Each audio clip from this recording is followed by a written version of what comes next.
नमस्कार दोस्तों, स्वागत है आप सभी का हमारे YouTube चैनल ऑल परीक्षा तैयारी में। जैसा कि मैंने आप सभी को लास्ट क्लास में बताया था कि हम अब 11th क्लास की बायोलॉजी स्टार्ट करने जा रहे हैं। 11th क्लास की बायोलॉजी स्टार्ट करेंगे।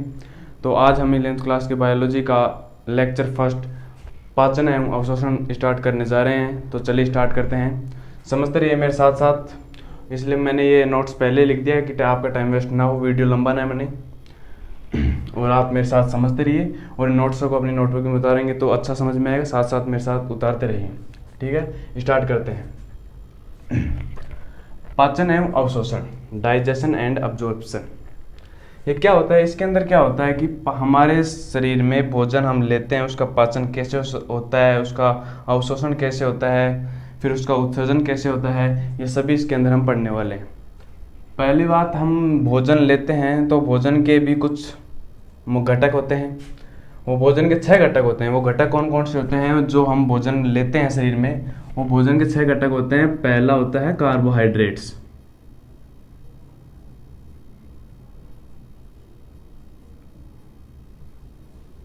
कार्बोहाइड्रेट्स। दूसरा होता है प्रोटीन। तीसरा विटामिन।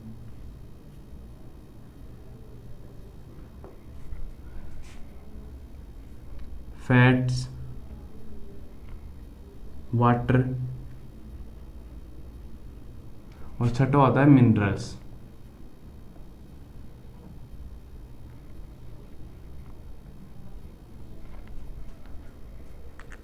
ये 6 प्रमुख घटक होते हैं हमारे भोजन के, जो हम भोजन के साथ लेते हैं।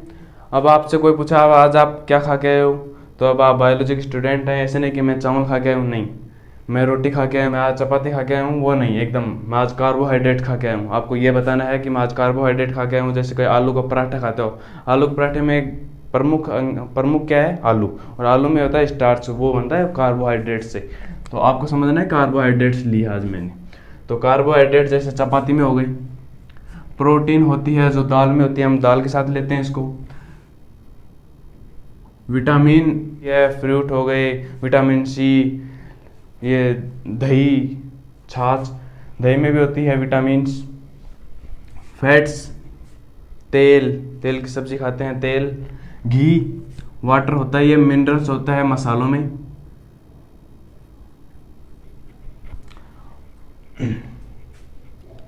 तो ये 6 प्रमुख घटक हैं भोजन के, जो हम भोजन के साथ लेते हैं। और अब इनका पाचन कैसे होता है शरीर के अंदर, उसे हम समझने वाले हैं।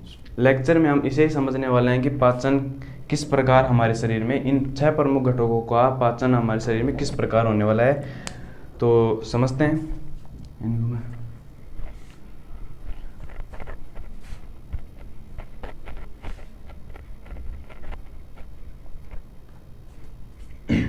पाचन, इसके अंदर हम पढ़ने वाले हैं पाचन तंत्र।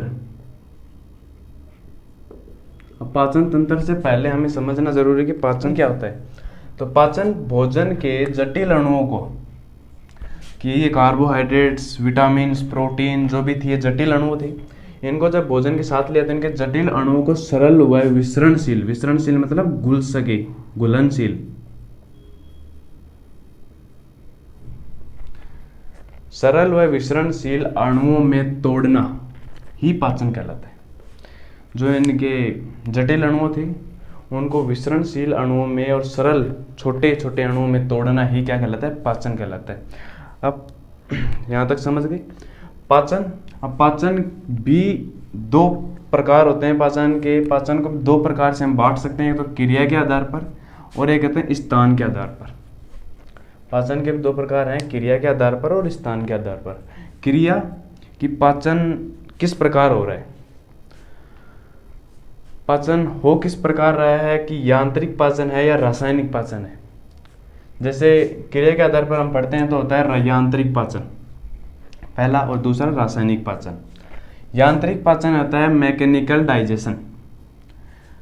यांत्रिक पाचन मतलब कि भोजन को भौतिक बलों के, यानी भोजन को भौतिक बलों के द्वारा, भोजन को भौतिक बलों के द्वारा बड़े अणुओं से छोटे अणुओं में तोड़ना, ही आंतरिक पाचन कहलाता है। जैसे आपको मुख गुहा में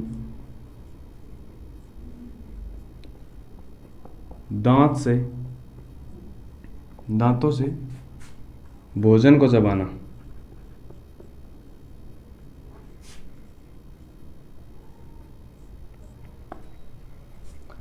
हम मुख गुहा में भोजन लेते हैं और भोजन को फिर चबाते हैं मुख गुहा में, तो वो एक यांत्रिक पाचन है भौतिक बलों के द्वारा। हथौड़ी की चोट की तरह ऊपर से और नीचे से दोनों तरफ से दांतों के लगती है भोजन के, तो भौतिक बलों के द्वारा बड़े अणुओं से भोजन के बड़े अणुओं को हम छोटे अणुओं में तोड़ रहे हैं, इसे ही कहते हैं यांत्रिक पाचन। समझ गए? यहाँ तक यांत्रिक पाचन आप भौतिक बलों के द्वारा अच्छी तरह समझ लो कि ये समझना ही जरूरी है, लिखना इतना जरूरी नहीं है, समझना बहुत जरूरी है। भोजन को भौतिक बलों के द्वारा बड़े अणुओं को, भोजन के जो बड़े अणु हैं उनको छोटे अणुओं में, पाचन के हमने डेफिनेशन क्या पढ़ी थी कि अणु को, जटिल अणु को छोटे अणु विसरणशील अणुओं में तोड़ना ही पाचन कहलाता है। यहाँ पर भी छोटे अणुओं में टूट रहे हैं, बड़े अणुओं को छोटे अणुओं में तोड़ना ही यांत्रिक पाचन कहता है। लेकिन ये क्रिया कौन सी है? यांत्रिक। क्रिया के आधार पर होगा, क्रिया यांत्रिक हो रही है यहाँ पर। दूसरा रासायनिक पाचन यानी केमिकल डाइजेशन।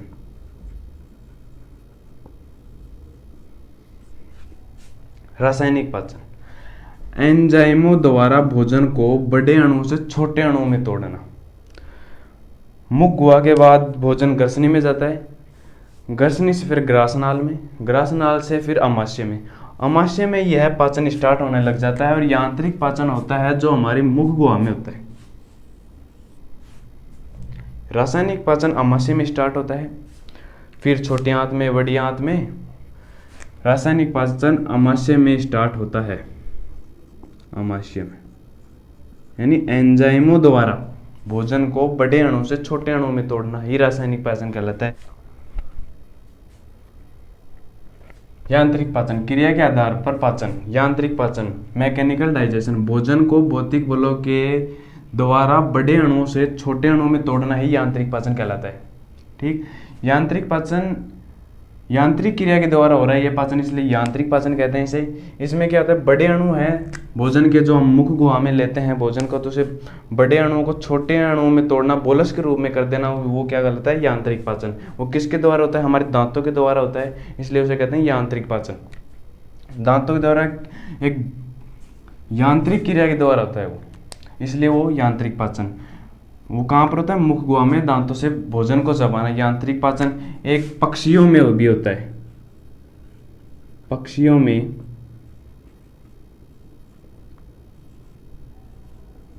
गिजार्ड, जिसे बोलते हैं पेसणी, इसके द्वारा भोजन को पीसा जाता है।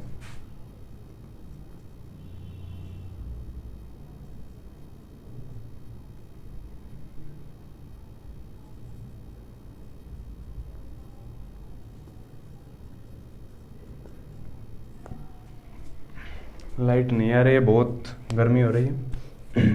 पक्षी में गिजाड़ पेशनी के द्वारा भोजन को पीसना।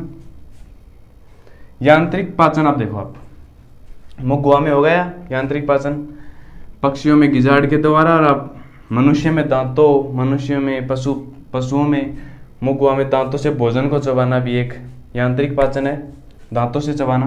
अब पढ़ते हैं रासायनिक पाचन केमिकल डाइजेशन। एंजाइमों द्वारा भोजन को बड़े अणुओं से छोटे अणुओं में तोड़ना। यहाँ पर एंजाइमों द्वारा और यहाँ पर यांत्रिक पाचन यानी भौतिक बलों के द्वारा। यहाँ पर समझो आप, एंजाइमों के द्वारा टूट रहा है भोजन और यहाँ पर भौतिक बलों के द्वारा टूट रहा है। ठीक, एंजाइमों द्वारा भोजन को बड़े अणुओं से छोटे अणुओं में तोड़ना ही रासायनिक पाचन कहलाता है। यह भी मुख गुहा में स्टार्ट हो जाता है।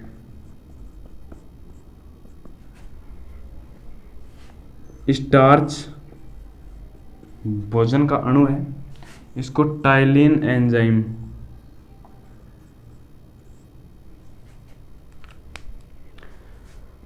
मुख गुहा में स्टार्च को टाइलिन एंजाइम माल्टोज में तोड़ता है। ये एंजाइम है, दांतों द्वारा तोड़ा जा रहा था, यहाँ पर टाइलिन एंजाइम द्वारा भोजन को स्टार्च को माल्टोज में तोड़ा जा रहा है, एंजाइम के द्वारा। तो ये हो गया रासायनिक पाचन। अब हम पढ़ते हैं स्थान के आधार पर पाचन। ये भी दो प्रकार का होता है। स्थान यानी भोजन हो कहाँ रहा है, भोजन का पाचन हो कहाँ रहा है, इसके आधार पर हम पाचन पढ़ते हैं। ये भी दो प्रकार का होता है, एक अंतःकोशिकीय पाचन और एक बाह्य कोशिकीय पाचन। तो पहले पढ़ते हैं हम अंतःकोशिकीय पाचन। इसके नाम से स्पष्ट हो रहा होगा कि ये पाचन क्या डेफिनेशन हो सकती है इसकी। अंतःकोशिकीय पाचन यानी पाचन की क्रिया, जो भी क्रिया हो रही है पाचन के टूटने की, वो पाचन की क्रिया कोशिका द्रव्य में होती है। आपको समझाता हूँ मैं। पाचन स्थान के आधार पर समझो आप। एक तो कोशिका के अंदर हो और एक कोशिका के बाहर।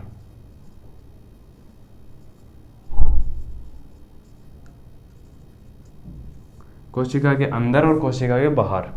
जो कोशिका के अंदर हुआ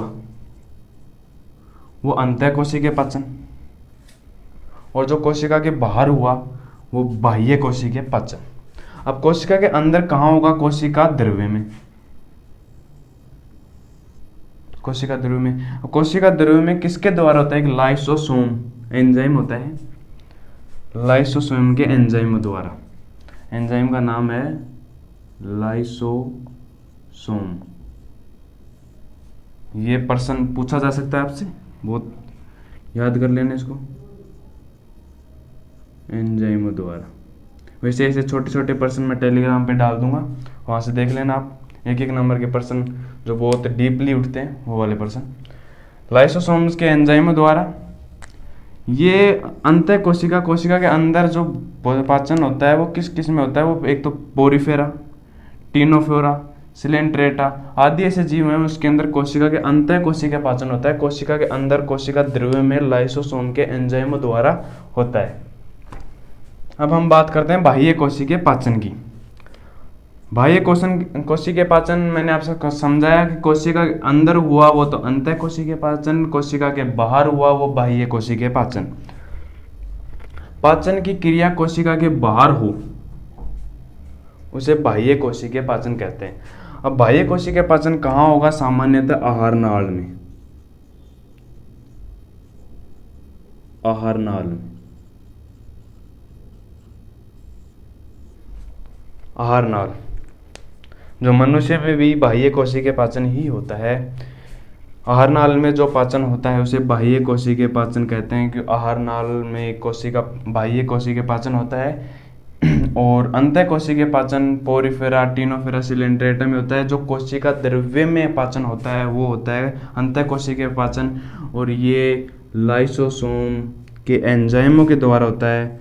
इसको अंडरलाइन कर लेना और साथ साथ ये नोट्स उतार लेना, जिससे आपको अच्छी तरह से समझ में आ जाए। मैं वापस रिपीट कर देता हूँ कि पाचन किसे कहते हैं, भोजन के जटिल अणुओं को सरल व विसरणशील अणु में तोड़ना ही पाचन कहलाता है, और पाचन कहलाता है। और जो ये पूरी क्रिया जो मैंने समझाई जिस तंत्र में होती है उसे पाचन तंत्र कहते हैं। अब वो आगे बढ़ेंगे हम, उसे पाचन तंत्र कहते हैं। अब पाचन भी दो प्रकार का होता है, तो क्रिया के आधार पर और एक स्थान के आधार पर। स्थान के आधार पर, क्रिया के आधार पर होता है यांत्रिक पाचन और रासायनिक पाचन। यांत्रिक पाचन मैकेनिकल डाइजेशन, भोजन को भौतिक बलों के द्वारा बड़े अणुओं से छोटे अणुओं में तोड़ना ही यांत्रिक पाचन कहलाता है। जैसे मुख गुहा में दांतों से भोजन को चबाना, और पक्षियों में गिजार्ड पेशनी होती है, गिजार्ड यानी पेशनी के द्वारा भोजन को पीसना। रासायनिक पाचन एंजाइमों द्वारा भोजन को बड़े अणुओं से छोटे अणुओं में तोड़ना। क्लियर, रासायनिक पाचन कहलाता है। भोजन की एंजाइमों द्वारा जो होता है उसी रासायनिक पाचन, और भौतिक बलों के द्वारा जो पाचन होता है उसे यांत्रिक पाचन। यहाँ तक क्लियर। अब स्थान के आधार पर चलते हैं, अंतःकोशिकीय पाचन और बाह्य कोशिकीय पाचन। जो कोशिका के अंदर हो रहा है, कोशिका के अंदर हुआ पाचन वो तो अंतःकोशिका, नाम से ही है। अंत मतलब अंदर, बाह्य मतलब बाहर। कोशिका मतलब कोशिका के अंदर, कोशिका के अंदर जो पाचन हुआ अंतःकोशिकीय पाचन, कोशिका के जो बाहर पाचन हुआ वो बाह्य कोशिकीय पाचन। यहाँ तक क्लियर।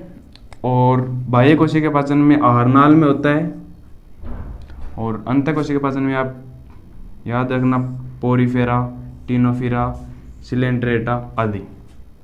ठीक।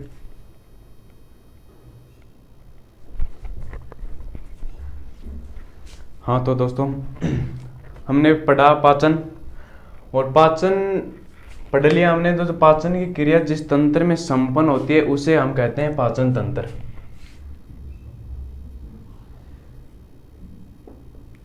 इससे पहले हमने क्या पढ़ा? पाचन। और पाचन की क्रिया जिस तंत्र में संपन्न होती है उस तंत्र को ही हम पाचन तंत्र कहते हैं। पाचन तंत्र कुछ अंग व ग्रंथियों से मिलकर बना होता है। वो अंग कौन कौन से हैं? मुख,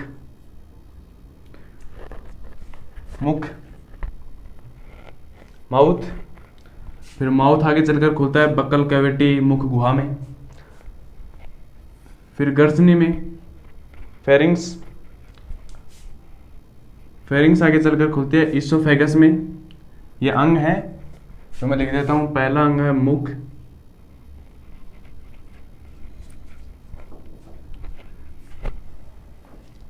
पहला अंग है पाचन तंत्र का, डाइजेशन सिस्टम का, माउथ। दूसरा, माउथ आगे चलकर खुलता है बकल कैविटी में, बकल कैविटी के आगे फेरिंग्स, इसोफेगस, ग्रासनाल, इसोफेगस स्टोमक में,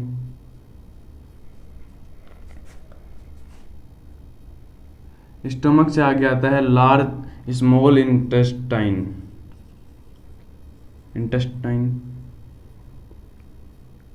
और फिर लार्ज इंटेस्टाइन।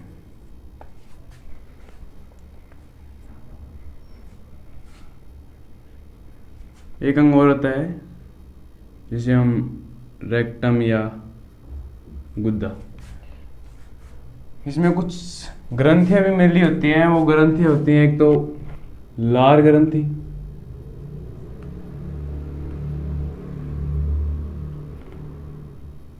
यकृत,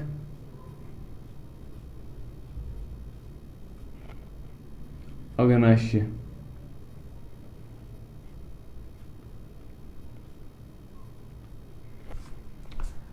तीन ग्रंथियां होती हैं पाचन तंत्र के अंदर, और ये अंग होते हैं mouth, buccal cavity, pharynx, oesophagus, stomach, small intestine, large intestine और रेक्टम। ये अंग और इन तीन ग्रंथियों से मिलकर पूरा पाचन तंत्र का निर्माण होता है। तो हम समझते हैं आगे। मुख, ये पहला भाग है पाचन तंत्र का, पहला भाग मुख। माउथ, इसमें भोजन लेने के बाद मुख गुहा में जाता है, मुख गुहा से फेरिंग्स। ये फेरिंग्स है जो गर्सनी है, ये है श्वसन तंत्र,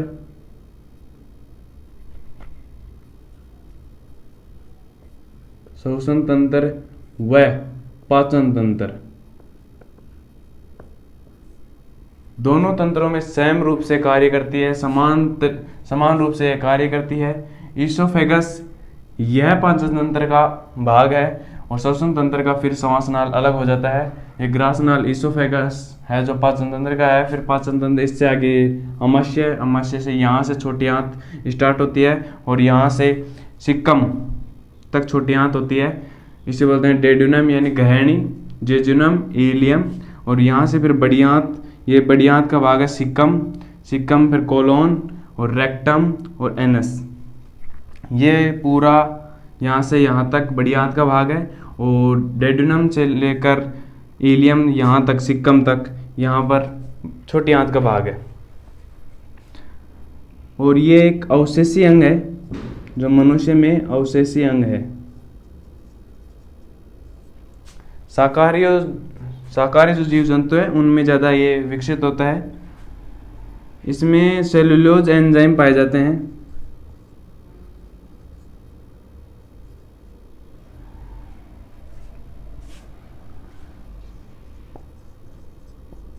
सेल्यूलोज एंजाइम।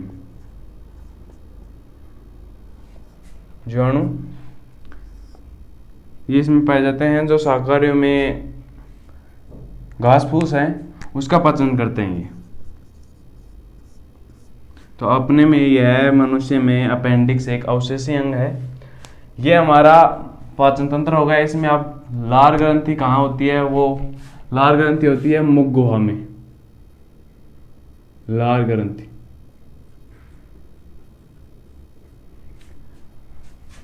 यकृत ग्रंथि ये इसके अंदर ये होता है गॉल ब्लैडर। पित्ताशय ये अग्नाशय ग्रंथि। 3 ग्रंथियां और ये अंग मिलकर ही पाचन तंत्र का निर्माण करते हैं। यह मानव पाचन तंत्र है।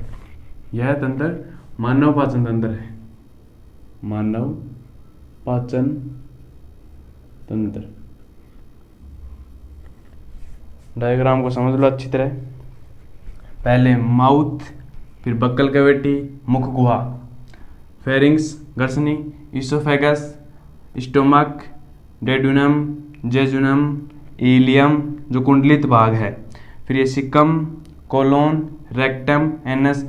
यहाँ से बड़ी आंत स्टार्ट होती है यहाँ तक, और यहाँ डेड्यूनम से लेकर इलियम सिक्कम तक, यहाँ तक बड़ी आंत है इस क्षेत्र तक। ठीक, ये अपना पाचन तंत्र हो गया। अब हम इसके एक एक अंग समझते हैं। पहले मुख, फिर मुख गुहा, ग्रसनी, इसोफेगस। अब एक एक अंग लेते हैं हम और समझते चलते हैं।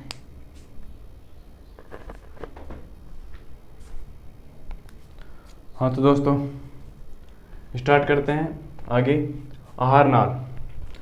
जो मैंने पाचन तंत्र में आपको अंग बताए वो सभी अंग मिलकर आहार नाल का निर्माण करते हैं। मुख, मुख गुहा, फेरिंग्स, इसोफेगस, आमाशय, छोटी आंत, बड़ी आंत, रेक्टम, ये सभी मिलकर आहार नाल का निर्माण करते हैं।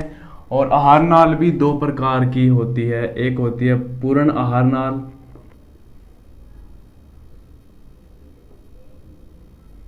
और एक होती है अपूर्ण आहार नाल। अपूर्ण आहार नाल। पूर्ण और अपूर्ण में क्या अंतर है? अपूर्ण आहार नाल वह आहार नाल जिसमें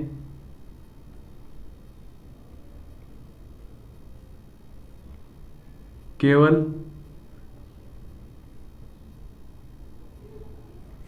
एक ही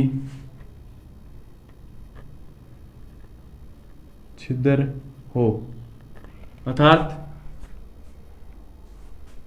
भोजन का ग्रहण भी मुख से ही हो और उत्सर्जन भी मुख से ही हो, वह आहार नाल होती है अपूर्ण आहार नाल।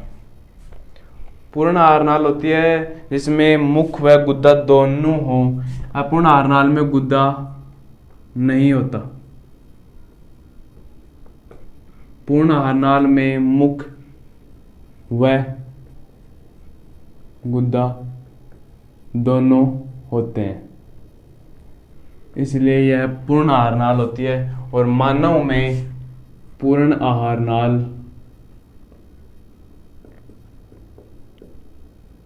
होती है। कोई आपसे पूछे कि मानव में कौन सी आहार नाल होती है? मानव में होती है पूर्ण आहार नाल। क्लियर? अब हम आगे चलते हैं। आहार नाल का सर्वप्रथम अंग, सबसे पहला अंग कौन सा है? मुख। आहार नाल का सबसे पहला अंग होता है माउथ। माउथ हमारी इसकी स्थिति देखते हैं, ये रहता कहाँ? माउथ की हम स्थिति बताते हैं कि ये माउथ होता कहाँ है? अधर सतह। आपको शरीर के बारे में बताता हूँ मैं। जो सामने वाला होता है इसे बोलते हैं अधर सतह। जो पीछे वाला होता है इसे पृष्ठ, नीचे वाला पश्य और ऊपर वाला अग्रभाग। इससे ऊपर वाला अग्रभाग, नीचे पश्य और पीछे पृष्ठ, आगे अधर। तो ये अधर सतह पर, अधर सतह के अग्रभाग में स्थित होता है, जो एक अनुप्रस्थ दरार तिरछा अनुप्रस्थ दरार के रूप में होता है जो दो गतिशील होठों के द्वारा घिरा होता है। इसका मुख्य कार्य भोजन का अंतर्ग्रहण करना ही है। भोजन का और कुछ कार्य नहीं, केवल भोजन का अंतर्ग्रहण करना वो ही मुख्य कार्य है। मुख्य कार्य केवल भोजन का अंतर्ग्रहण करना ही है।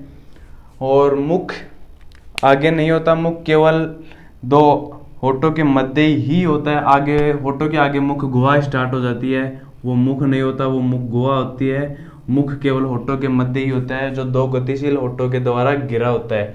और जो ऊपर वाला होठ होता है, आपको बता दूं, ऊपर वाला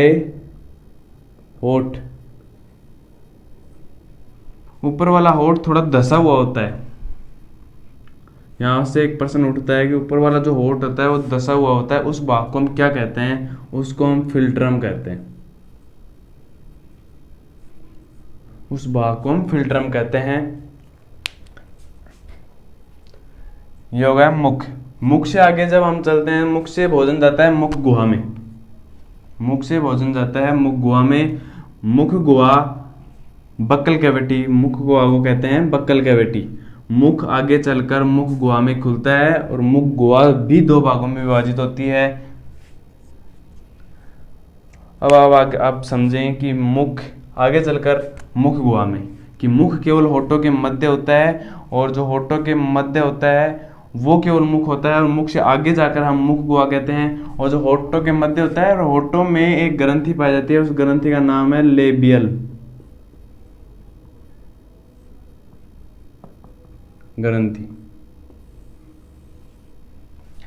ये होठों के अंदर पाई जाती है और मुख आगे चलकर मुख गुहा में खुलता है। मुख से भोजन किस में का है? मुख गुहा में। मुख का केवल कार्य एक भोजन को अंतर्ग्रहण ही करना है। मुख में कोई पाचन नहीं होता, कोई किसी भी प्रकार का यांत्रिक रासायनिक अवशोषण कुछ भी नहीं होता। मुख के अंदर केवल भोजन का अंतर्ग्रहण करना ही मुख का कार्य है। फिर मुख से आगे चलकर मुख गुहा, और मुख के आगे चलकर मुख गुहा में मुख खुलता है और मुख गुहा दो भागों में विभाजित होती है। वो कौन से हैं? एक वेस्टिबुलर और एक ओरल कैविटी प्रॉपर। वेस्टिबुलर होती है जो प्रांगण होती है। यह कहाँ स्थित होती है? जो जबड़े व गालों के मध्य स्थित होता है। हमारे जबड़े, दांत और ये हो गए गाल, तो ये वाला स्थित है, ये वाली जगह है, इसमें स्थित होती है वेस्टिबुलर। इस वाली जगह, जो ये जगह है, इस जगह को वेस्टिबुलर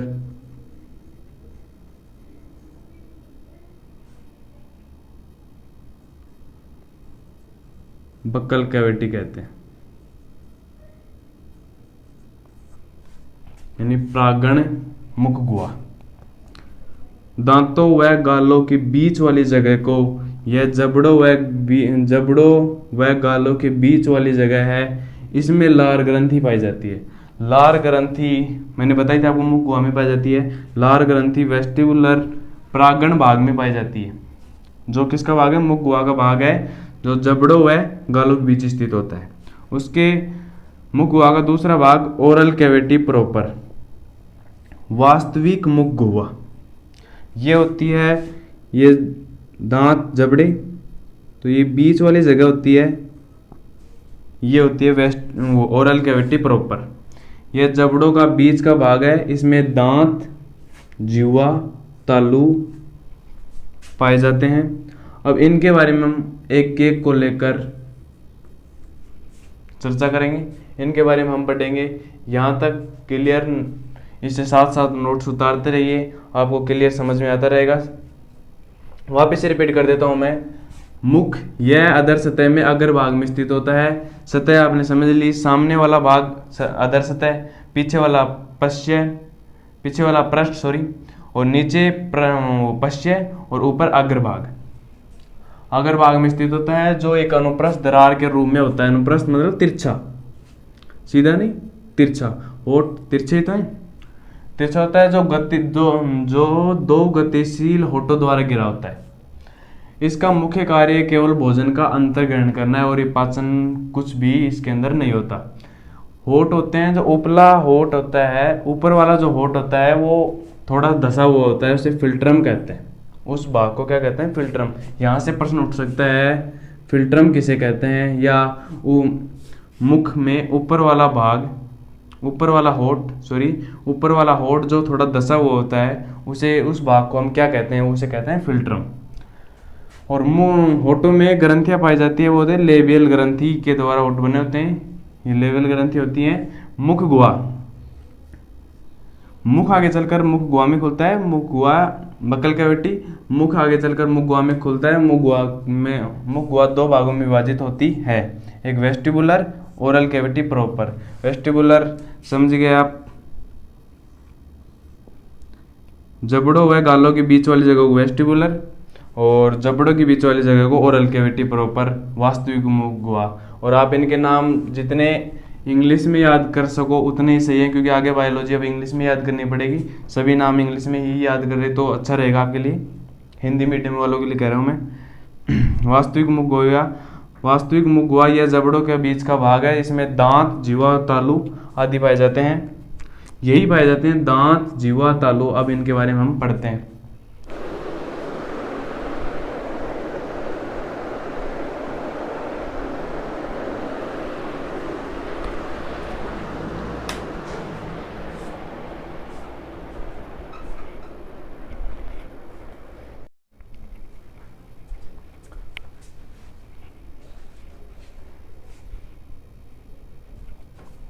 हाँ तो दोस्तों, अब हम पढ़ने वाले हैं तालु।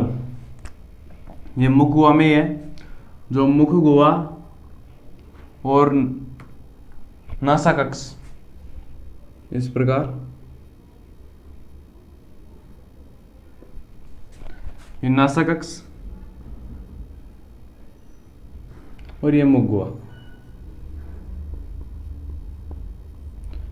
ये वाला है, ये है तालु। जो नासाकक्ष और मुख गुहा को विभाजित करता है, मुख गुहा की छत, जिसे हम मुख गुहा की छत कह सकते हैं, उसे कहते हैं तालु।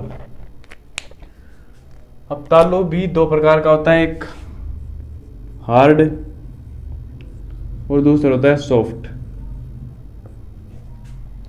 हार्ड और सॉफ्ट, यानी कठोर, कठोर तालु, और ये होता है कोमल तालु।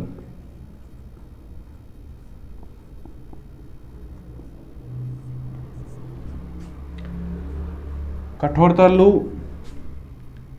ये है तालु का डायग्राम।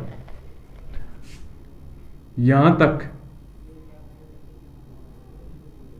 ये कठोर तालु है, इसके आगे ये है सॉफ्ट, कोमल तालु। इसमें आप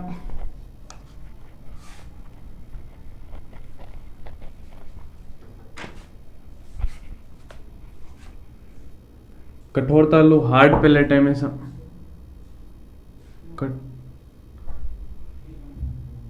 कठोर तालु में आप समझिए, इसमें, चलो मैं आपको लिखा देता हूं। कठोर तालु, इसमें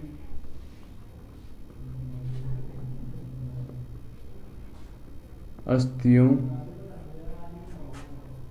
के अनुप्रस्थ उभार पाए जाते हैं।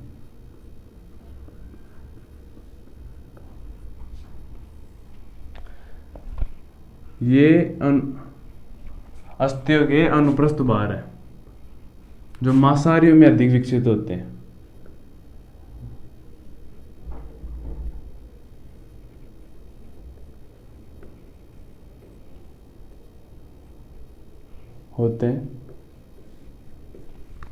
तो मांसाहारियों में अधिक विकसित होते हैं, शाकाहारियों में कम होते हैं। इनके यहाँ दो छिद्र होते हैं, जिन्हें हम नासा तालु छिद्र कहते हैं, नासा तालु छिद्र कहते हैं। इनमें एक अंग होता है जैकोब्सन, स्पेलिंग देख लें आप। जैकोब्सन अंग होता है, ये क्या कार्य करते हैं, जब हम मुख गुहा में कोई ऐसी चीज, मुख गुहा की जो गंध हमें बताते हैं वो इनके द्वारा होता है। जब हमें किसी चीज़ की हम गंध को नहीं पता कर पाते लेकिन उसे खा लेते हैं, खाने के बाद में जो हमें पता चलती है उसकी गंध है, तो वो इनके द्वारा हमें पता चलती है। खाने के बाद में जो गंध पता चलती है वो नासा तालु छिद्र के द्वारा, जो इसमें एक अंग होता है जैकोब्सन, उस अंग के द्वारा हमें उसकी गंध का पता चलता है, जो नासा कक्ष से जुड़े होते हैं ये।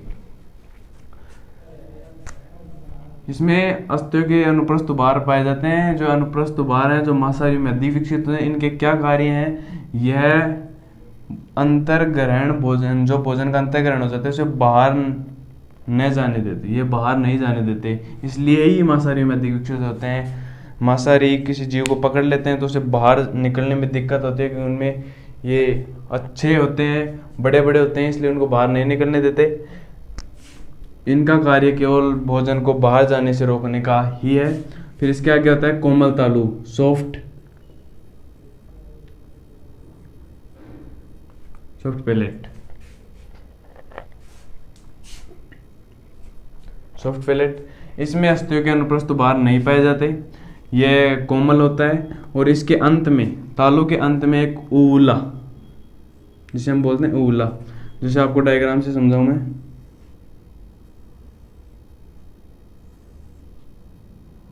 कभी आपने देखा होगा मुख गुहा में जो पीछे एक तंतु सा लटका रहता है, ऐसे, ये तंतु है, इसे ही हम ऊला कहते हैं। इसका क्या कार्य है, जब हम भोजन ग्रहण किया, भोजन अंदर जा रहा है, भोजन के अंदर जाने के बाद यह सीधा हो जाता है, ऐसे यहां से यह सीधा हो गया और भोजन सीधा ग्रसनी में, भोजन सीधा ग्रसनी में। यह भोजन को, ऊला का कार्य है भोजन को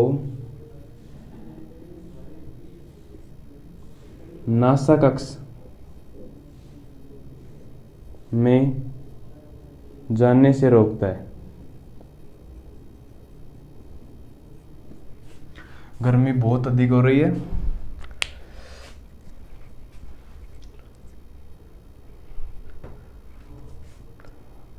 नासा तालु छिद्र हो गए, या अस्थियों के अनुप्रस्थ उभार, फिर हार्ड पैलेट, कठोर तालु, कोमल तालु, ऊला, यह है मुख गुहा की छत भी कह सकते हैं हम इसे, मुख गुहा की